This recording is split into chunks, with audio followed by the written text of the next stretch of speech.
Mucha atención a los padres de familia porque en solo 3 meses se han reportado en nuestro país 4 casos de menores fallecidos a causa de un extraño parásito al que se le conoce como la ameba come cerebros. No solo en Lima, en la capital, murieron 3 menores y uno se encuentra en estado crítico. Otros 2 casos fueron registrados en Piura y Arequipa, y en este último también con consecuencias fatales. Según especialistas, la ameba come cerebros se reproduce con mayor frecuencia en las aguas estancadas, tales como piscinas, por ejemplo. El año pasado, el Instituto Nacional de Salud detectó amebas en muestras de agua de las piscinas del Campo de Marte en Jesús María, haciendo que se disponga el cierre inmediato de estas. Los médicos advierten que se trata de una enfermedad de bajísima frecuencia, pero con una alta tasa de mortalidad, ya que es muy difícil diagnosticar la presencia de la ameba.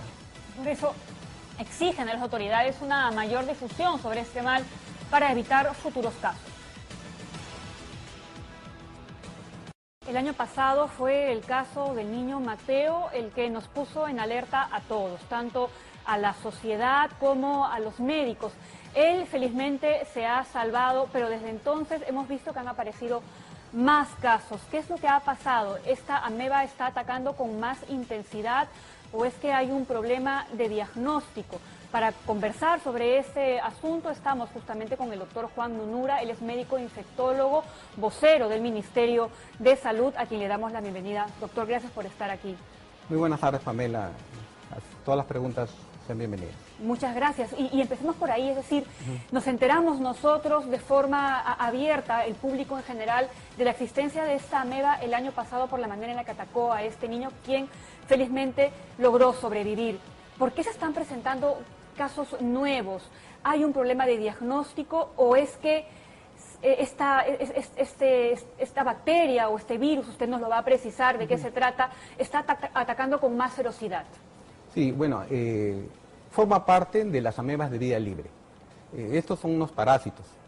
Parásitos que, digamos, están en el ambiente, que bajo ciertas condiciones, donde el ser humano ingresa a sus nichos, en este caso aguas estancadas o piscinas no mantenidas, adquieren el parásito y el parásito ingresa, sea por la fosa nasal, sea por la piel o sea por el conducto lacrimal, las conjuntivas. ¿No? Es decir, va a atacar en aquellas zonas en donde se encuentre este parásito. Ahora, teníamos entendido que se encontraba focalizado mayormente en el oriente peruano, en la selva. ¿Cómo es que viene hasta la capital?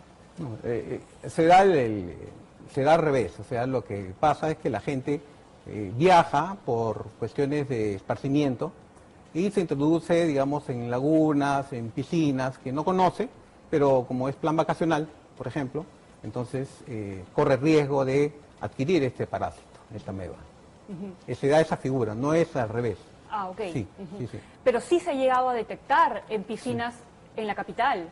Sí, se ha llegado a detectar las piscinas que no están reciben mantenimiento adecuado, porque con una piscina bien clorada, bien desinfectada, podemos prevenir este tipo de infecciones, ¿no? Ahora, hablando específicamente de los casos que, por ejemplo, hemos tenido la oportunidad de escuchar, algunos padres mencionaban que llevaban a sus niños al centro de salud y les daban diferentes diagnósticos. ¿Esto por qué ocurre? ¿Es algo nuevo incluso para la misma comunidad médica? Sí. El problema de las amebas de vida libre se enfoca como un problema emergente desde el siglo pasado. Sí, en las últimas décadas, de 1980, recién se describió exactamente la última ameba. Son 3 de ellas, de todas las que hay, que infectan al humano y desarrollan una enfermedad fatal. Una de ellas evoluciona rápidamente. Digamos, en 4 días ya el paciente tiene un pronóstico malo prácticamente. Todas son de pronóstico malo, pero las 2 otras tienen un proceso de semanas, en donde a veces una piel, ingresan por una piel, la ponen tipo cartón, o a veces en personas que usan lentes de contacto también ingresan por esa zona erosionada y desarrollan en semanas una meningitis. Este cuadro de meningitis... que es una inflamación. Es una inflamación del cerebro, ¿no? Que ya el personal de salud la conoce y se da tratamiento específico.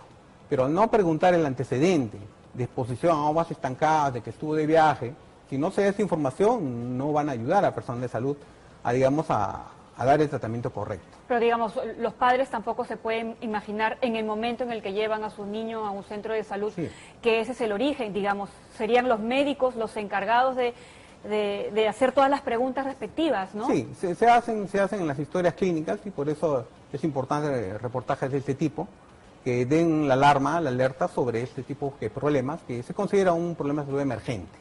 Es decir, nosotros en el Ministerio generalmente vigilamos ciertos daños, por ejemplo la meningitis ocasionada por bacterias, pero en este caso se trata de algo nuevo, en donde el ser humano está ingresando a nichos ecológicos que no son propiamente los habituales y está adquiriendo esta infección.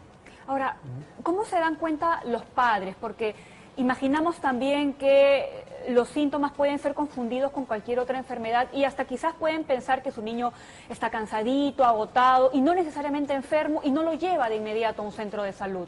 Sí, con el antecedente de viaje, los padres de familia tienen que tener bien presente que se pueden haber adquirido alguna enfermedad incluso por alimentos. Y más aún si han ingresado a un lugar que no estaba, digamos, mantenido, ¿no? En el caso de las piscinas, por ejemplo. Porque en zona de selva, en sierra, hay baños termales, en selva hay lagunas, cochas, en donde está presente no solamente esas amebas, sino están presentes múltiples bacterias, ¿no? En donde se adquiere la infección, pero ellos por vivir en la zona, en cierto modo, adquieren cierta inmunidad. En cambio, el que llega nuevo, es nuevo y no tiene defensas, ninguna defensa contra esta infección. Y hablando justamente de la población que es más vulnerable, ¿hablamos solamente de niños o cualquier persona puede verse afectada por esta ameba? De los casos en el mundo que se han reportado por amebas, que son cientos, aquí en el país tenemos algunas decenas reportadas, se ha visto de que la población afectada generalmente son adolescentes, digamos de 10 a 20 años, y ellos desarrollan la forma, digamos, fulminante, ¿no? La forma de meningia, que rápidamente les lleva a la muerte. El otro es que una evolución subaguda, digamos, de algunas semanas que da tiempo. Pero aquí, digamos, en nuestro país estamos acostumbrados a pensar en tuberculosis del sistema nervioso central o otro tipo de problema. Entonces ya con esta alerta y con esta evidencia que se está generando de casos nuevos, hace falta más investigación. Eso. Porque uno puede ir incluso a las lagunas donde el paciente dice que estuvo e investigar ahí si realmente se encuentra, desinfectar esa piscina donde ingresó y se pueden tomar las medidas de prevención adecuadas. Ahora, hablamos de ameba come cerebro, entre comillas, ¿no? Es el apodo que le hemos puesto. Pero ¿qué es lo que realmente hacen estos parásitos en el cuerpo humano? Sí, al ingresar por las vías que hemos mencionado, tienen una afinidad, digamos, por dirigirse al cerebro. En el cerebro, el mismo sistema de defensa produce una inflamación. Entonces hay un enfrentamiento en el sistema inmune y el parásito, en este caso invasor, que se produce una necrosis del tejido del sistema nervioso central, del cerebro. Y se crean focos hemorrágicos, ¿no? Es como un absceso, ¿no? En este caso de tipo parasitario. Ajá, o sea, es como que el cuerpo está tratando de atacar este parásito, claro, y lo que hace es también atacar estas células que están en torno al parásito. Como están en un órgano noble, ¿no? La destrucción, pues, es para el paciente es pronóstico, digamos, malo, ¿no? Ahora, los muchachos que se están salvando de esta bacteria, por ejemplo, de este parásito, en el caso de Mateo hemos visto que de alguna manera se ha reinsertado a su vida como antes, pero en el peor de los casos, bueno, ya hemos visto el peor de los casos, que es la muerte, pero cuando logran salvarse, ¿puede quedar también alguna secuela en estos pequeños? Sí, cuando incluso los vemos en otras meningitis. Cuando el tratamiento es demasiado tarde, quedan con secuelas de sordera, ¿no? De problemas en el aprendizaje, ¿no? Aquí lo que se recomienda es la prevención, digamos, para evitar, digamos, justamente llegar a ese estado. ¿Qué medidas son las de prevención?